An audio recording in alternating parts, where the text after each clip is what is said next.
Okay, for our final lesson of the week, lesson 66, two parts, signs of fractions and 30, 60, 90 triangles. Now, keep in mind, a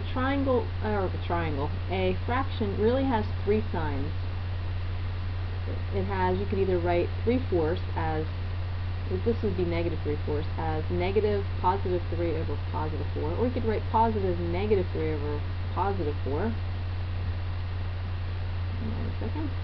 Or you could write positive 3 over negative 4, or negative 3 over 4, or you could just write it as we typically do, as negative 3 over 4. So you can put your negative signs anywhere you want. This is typically the way. Normally you don't put a negative sign in the denominator either. Usually would write it negative 3/4, or you could write negative 3/4 like that. This is usually the way we write it though. Now keep that in mind when we do these algebra problems. All we're going to do is simplify. We're adding fractions. And when you add fractions, you have to have like denominators. You look at our denominators and they look awfully close, but not quite the same. The only thing different between this denominator and this denominator are the signs. But what we can do is we can factor out a -1 out of the bottom, and if we're factoring out a negative and we already have a negative, this is going to become a positive. These aren't complicated, but tricky. So I'm going to factor out a -1 out of here, and I'm going to get x minus 3. Now I have a negative and a negative. It's going to change to positive. 7a over x minus 3. And now we have a common denominator. They're the same. So we just can add the top. 1 plus 7a over x minus 3. And that's how you do these problems. Now this only works when the terms are the same, but the signs are different. So let's try another one. Notice this one is a positive x, this is a negative x. Negative 3, positive 3. So we know right away we're going to factor out the -1. So it's going to make this x positive, and I'm just going to rearrange it so it looks like the other one. It's going to make this 3 negative. And now we have this positive, negative. We don't need both of those signs. So we're just going to replace these with a negative. And now we're good to go.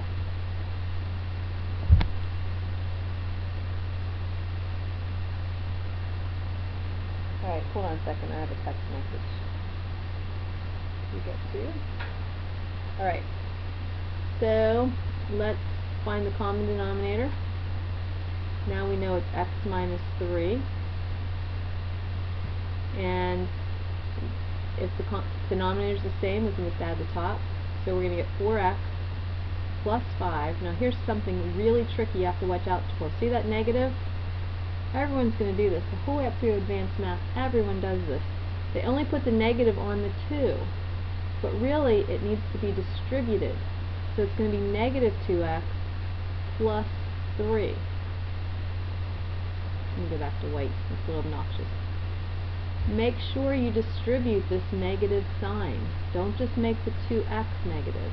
This negative goes with both, the whole top of the fraction.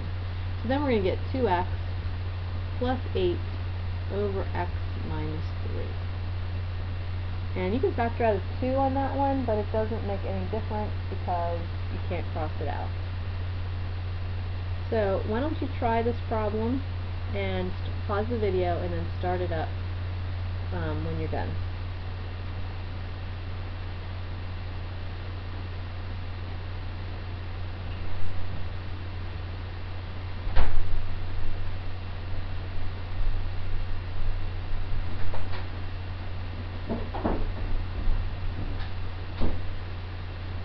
Alright, here we go.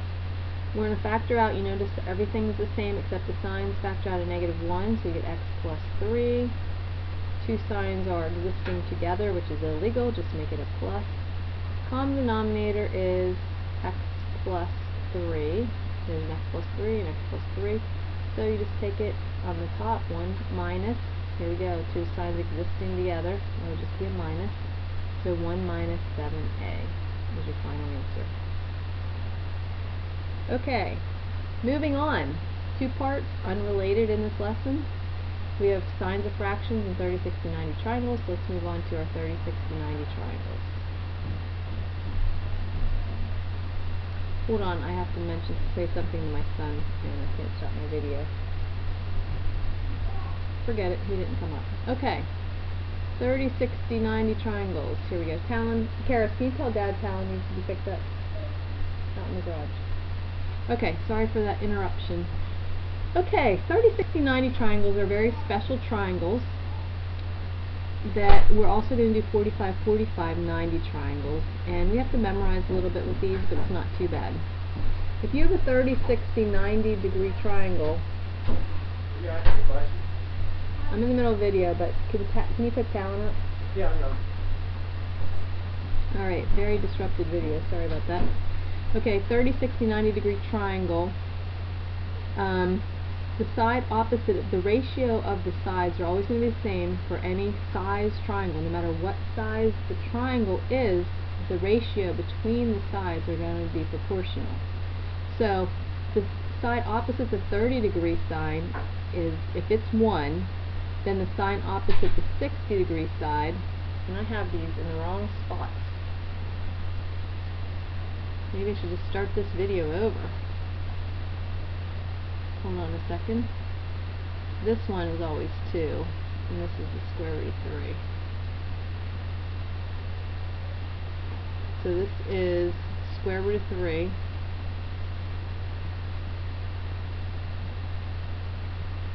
And this is 2. So whatever this side is, the hypotenuse is going to be 2 times as long. And whatever this side is, this is going to be whatever the 30 degree side is times the square root of 30. The way that is derived is, say you have an equilateral triangle with all sides as of 2.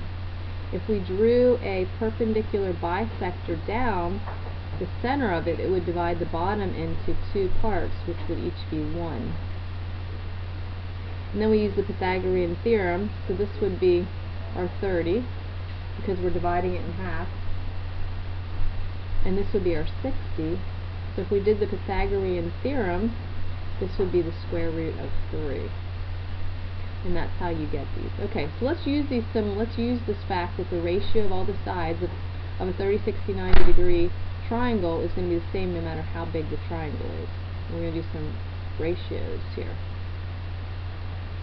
Use similar triangles to find x and y. Okay, we're going to take, this is the one you have to memorize.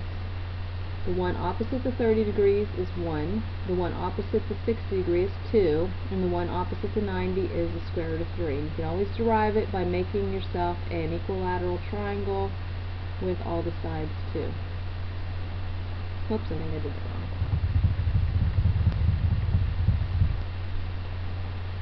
Because I have this wrong anyway, I did this again wrong. Just erase these. Okay.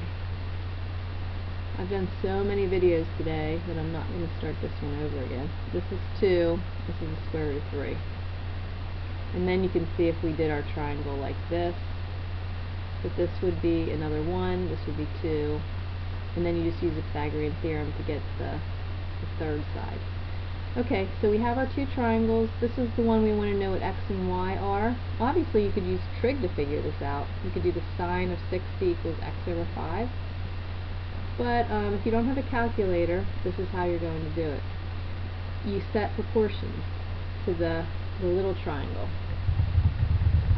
So I drew the little triangle, and so we would say x over the square root of 3 equals 5 over 2.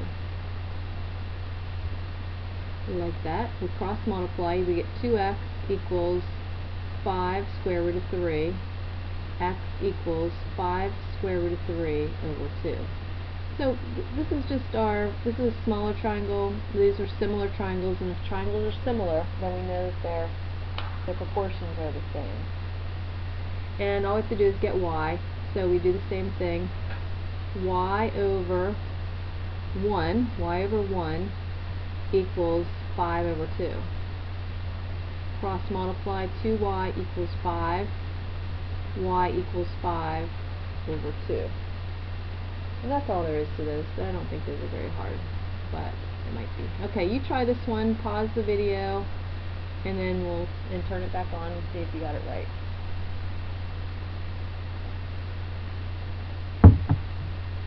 Of course, I have this wrong on all of them. I have no idea why.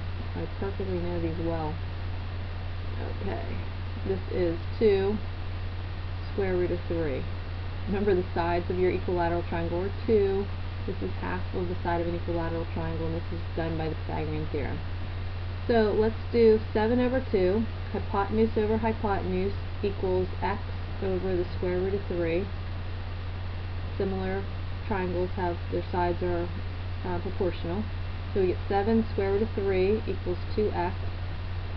X equals 7 square root of 3 over 2. Same thing, 7 over 2 equals y over 1. 7 over 2, y over 1. 7 equals 2y, y equals 7 halves. Alright, sorry that video was disjointed, but it's done now. So that's all for lesson 66.